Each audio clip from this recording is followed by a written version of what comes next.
Dans la lutte contre cette pandémie de Covid-19, le confinement ainsi que les gestes barrières sont des moyens de prévention efficaces. Mais toutes ces mesures ne doivent pas entraver la continuité des prises en charge de santé. Face à l'épidémie de coronavirus, beaucoup de personnes ont renoncé à leurs soins de peur d'être contaminées en se rendant chez leur médecin. Ceci a entraîné une baisse de 40% des consultations chez les médecins généralistes et de près de 60% des consultations chez les médecins spécialistes pendant le confinement. Malgré ce contexte, les autres pathologies sont loin d'avoir disparu et méritent une prise en charge médicale adaptée et rapide afin d'éviter tout retard de diagnostic et les possibles complications.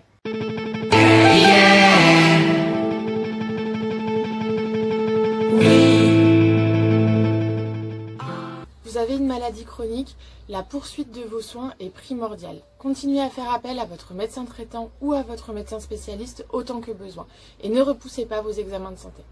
Les professionnels de santé se sont organisés dès le début de cette crise sanitaire afin de pouvoir continuer à recevoir leurs patients dans des conditions optimales. Et bien sûr, en cas de symptômes évocateurs d'une urgence vitale, le réflexe doit toujours rester d'appeler le 15.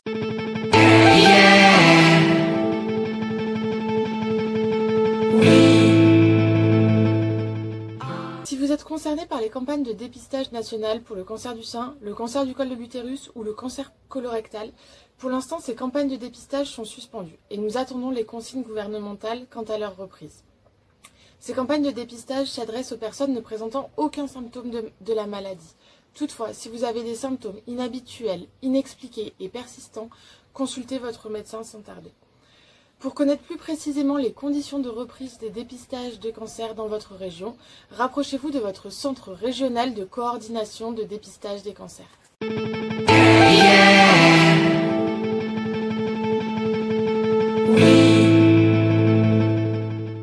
Vous êtes parent.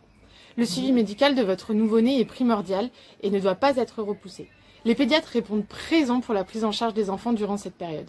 Il est indispensable, en raison de la mise en place des sorties précoces des maternités en cette période, que les nouveau-nés soient vus par un pédiatre 6 à 8 jours après la naissance, puis au cours de la 2e semaine de vie. Les vaccinations obligatoires des jeunes enfants doivent absolument être poursuivies en suivant le calendrier habituel des vaccinations. Il faut en effet continuer à les protéger, en particulier contre les maladies qui peuvent être graves.